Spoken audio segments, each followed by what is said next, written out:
ចាំរងចាំពីសន្យាពាក្យណាបងថាបងមករកស្រីឥឡូវអូនចាំច្រើនឆ្នាំខែថ្ងៃមិនឃើញប្រថ្លៃរងចាំនិស័យលុះថ្ងៃអវសានបងភ្លេចឬអ្វីការថ្លៃសោកស្នាអូនឆ្លើយថាតែប្រងថាបានលោកដៃអោបដេញក្បាច់ពាល់អោប្រានអោប្រំកល្យាអើយអោខោប្រាននោះស្នេហ៍នឹងបងកាអង្គាបងអើយកាអង្គាបងធ្លាក់លើដៃបង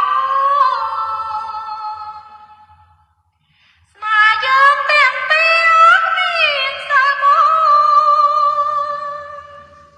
ស្នេហ៍បានយើងបងគឺស្នេហ៍ចិនស្មងសៀងសតូចយំរស៊ីកងភ្នំ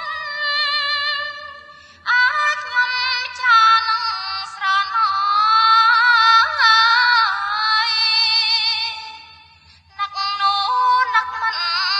ភ្លេចសឃើញហាក់នៅស្រស្ររួចជីវិតស្នេហា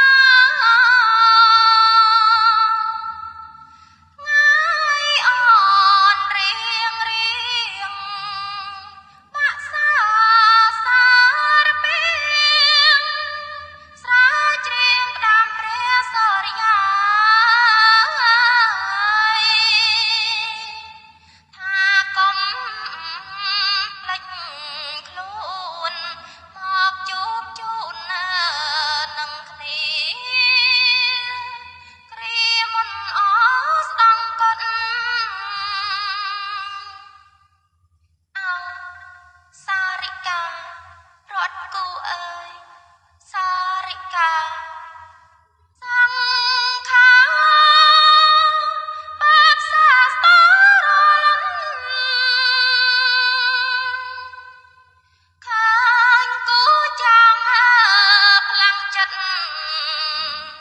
លេចកិនគូកំសត់ធ្លាប់អត់ឃ្លាននឹងគ្នា